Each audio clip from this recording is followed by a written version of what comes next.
Okay, fourth matchup. Cummings at 6-3, right on the edge of the division, versus Tam at 2-7, worst in the league. Right now, Tam's projected to lose by 8, but he doesn't have 2 spots filled. Luckily, there's no Thursday things to fuck it up. Tam Stott and Drew Brees versus San Francisco. Um, I guess it's at home. I thought it was in San Francisco. No, it's at home. He plays good at home. He fucking chucks the ball a ton. Even though I think he's been playing terrible, I thought he'd been playing terrible. He's still putting up, 19, 25, 21, 19, 20, 19. I expect more of the same, even versus San Francisco at home. Right now, he's got Pierre Garcon sitting on a bye. I think in that spot, he'll either start Decker versus Pittsburgh, which I don't think is smart, or Jackson versus Atlanta, which I think is a way better start. So I like that at home. Then Ruben Randall versus Seattle. If he sneaks in a touchdown, he'll be a good play. If he doesn't, I don't like him too much. Seattle at home. I know that they've been down, but they're still good at home. Then Lynch at home. He had a huge week last week after 3 weeks under 10 points. I'd like him to come back, I hope.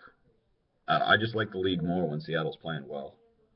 Lamar Miller, he was questionable, I think, but it looks like he's going to play. He's at Detroit. Their defense has been really good. I can see him outperforming 11 though. They give him the ball so often. Witten at Jacksonville. Derek's been pumping that Witten is going to have a huge game because consistent 12 points because he fucked up last week, and Romo can't run around and throw the ball deep, and if he does, he'll look for his binky, which I think is pretty good logic. But I've just been watching a lot of Dallas games. He just doesn't throw it to him like he used to. Also, Tim, that's an empty flex spot. I think that's probably going to be Eddie Lacy. Of course it's going to be. So, there's Lamar Miller. Right. So Lacy should have a good game versus Chicago. They're not the defense they used to be. It's a big division game, Sunday night game. I expect him to play well. Bailey at Jacksonville. This is in London. Bailey's a really good kicker. They should blow him out. It should be huge. The only thing is it could be really bad conditions. A lot of the London games are always rainy and shit, so who knows? It will be early in the day. Not that I think that matters over there. And then Baltimore versus Tennessee is a pretty good defensive start.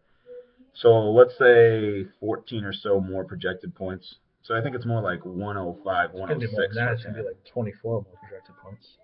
Because one of those wide receivers is in. All right. So more like 114 to the 97 of Cummings. And I think that's probably pretty close. Yeah. I like Breeze. I like Lacy. I like Lynch. I like Witten this week. So if they all produce like they should, Tim's looking good. Cummings has Kaepernick at Saints. That could be a high-scoring game. I could see him putting up about 19. Give or take. Cooks is hit or miss because Breeze throws it all around. Torrey Smith's been hit or miss. Steven Jackson I give him 6 points. Sankey hasn't really done too much. Hasn't proved anything at Baltimore. That's a tough matchup. Joe, your running backs are fucking disasters. But you have to do it because you have no one on your bench. Yeah. Clay is hit or miss at Detroit. I did see a touchdown out of him, so that's probably 8 to 10 points. I like Marshall this week. I think he goes for like 16, 17 points. Arizona's D versus St. Louis could probably score a touchdown, so they could be probably 10 to 12 points as well. So it could be close, but I like Tam by like 10. Yeah, I like Tam to win pretty handily as well. But if Joe does win, he's literally got zero. He's got Gio hurt tonight, then Gronk on a bye, Hilton on a bye, Rivers on a bye, Peterson on a bye, and also not playing, and Houston on a bye. All starters for him. If he pulls off a win in a spot like this, that is not looking so good for me in the second spot in my division.